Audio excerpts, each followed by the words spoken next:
Ooh, yeah.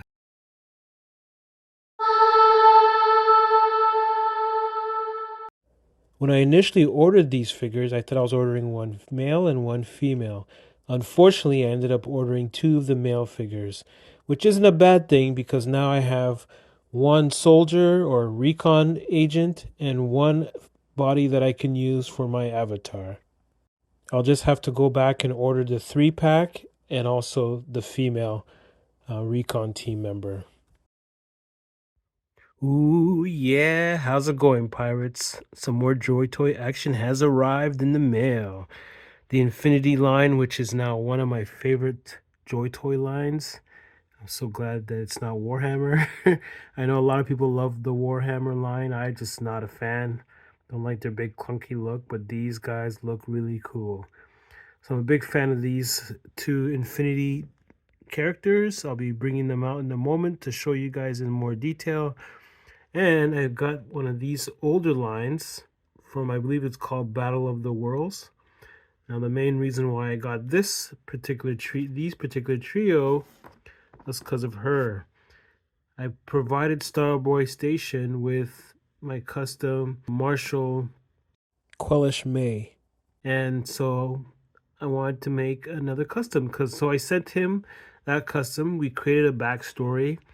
And then now I'm going to be able to continue that backstory with my version of that particular character, which is going to be slightly tweaked, but the story will continue along the same line about the same character.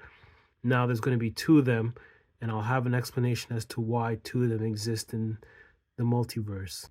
So here's the first of the two Pan-Oceania characters. I don't know if that's the name of the series or if it's the name of where they live.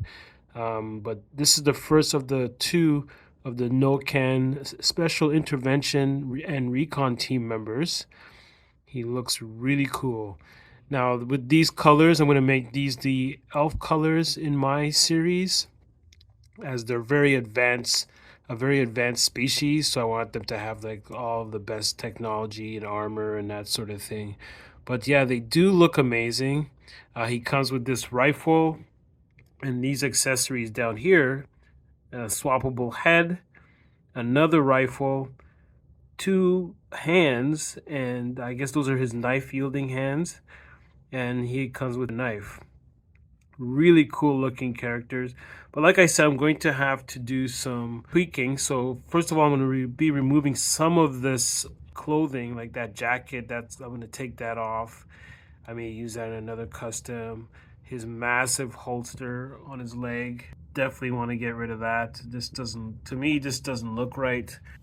Like, I feel that's just way too big. So I'm gonna probably try to give him something a little bit more realistic in size. The detail is just remarkable, especially when you consider this is just 1/18 scale. And this armor, I'm likely going to use this for my avatar, my Dwayne avatar. That's my real name, in case you guys didn't know. So here's what my avatar currently looks like. I used a Red Hood Hiya Toys action figure as the base body and gave him a paint job. The paint's starting to chip, so that's a little disappointing. It's nothing I can't fix. However, when I saw this action figure come out, I figured this is what I want to use as the base body. One, the paint work is just awesome on it.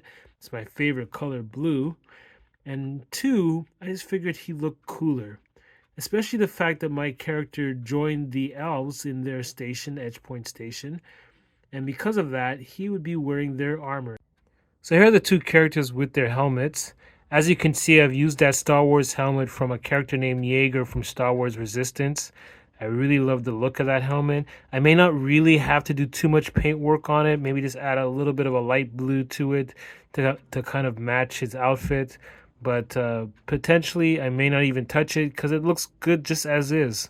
You guys can let me know about that in the comments down below. But I definitely love this look better than the Red Hood. I just have to do some tweaking to him, like filling up the hole in his chest and repainting it there, as well as adding holsters to his thighs so he can holster his two blasters. And yeah, he looks really cool, and it's gonna look even better once I'm done. But wait, there's more! So in one of my previous videos, you guys have seen that I received this awesome speeder, or at least parts of it, from a trade that I did with a friend of mine on Facebook by the name of Keith.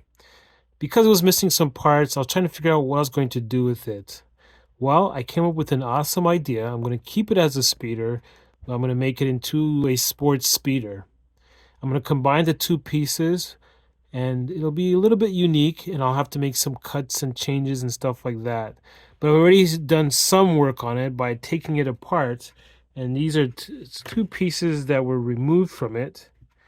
This bigger piece here, oops, this was at the back of this piece here, and I'm planning on using this in another custom that I'm working on. Should be pretty cool. This piece will go back onto the front. This was on the front of the speeder right here on the nose. So that's going to go back into that spot. But what's going to be different now about this speeder, instead of these two pieces being side by side, what I'm going to be doing now is putting these two pieces, or combining these two pieces together like this. So like if you can kind of see, the shape almost looks like it should be in that position. This should be one in front of the other. It kind of fits together. So I have to make some slight adjustments so that those two pieces can fit. I am going to cut this part off, as I kind of want to keep the front of the cockpit a little more streamlined. And I also removed some other parts as well. There was some wiring and things like that underneath it. So yeah, this is going to look pretty cool. So stay tuned for some more progress. And this is the main part of the weekly whip. So as you can see, I got a little bit of work done. I cut off the wing that was attached to this portion here. Cut that off, so we no longer need that. Maybe I can use that as a wall panel somewhere. And then the other part that I did was I combined the two parts. They're now together as one vehicle. The front leans down a little bit, but I don't mind. It kind of gives it a little bit more of a sporty look. And so the other thing that it needs, going to need propulsion of some kind. So from that same trade that I had from Keith, I had this vehicle. And so what I'm planning on doing is taking off those engines and putting it on the wings of this vehicle, as you guys probably saw or noticed in the thumbnail. So just give me one moment. They're not going to be glued on, but I just want to give you a better idea of what it looks like. A few moments later. So here's what the speeder is potentially going to look like once the engines are attached. They're not currently glued on, but it gives you an idea. Boy, does it look fast. You guys can let me know what you think in the comments down below. Like if you've liked what you've seen today, and subscribe if you're new. It totally helps the channel out. And share this with anyone you think might enjoy these custom vehicles. Now, just the other day, someone had asked me, well, when are we going to see these vehicles finished? Well, some of them are finished, but I am planning on making a special video at the end of this year to showcase all the vehicles and customs that I've worked on this year that I haven't showed the final product online. But anyways, stay tuned for more customs next week, and I'll see you guys next time. Take care, pirates.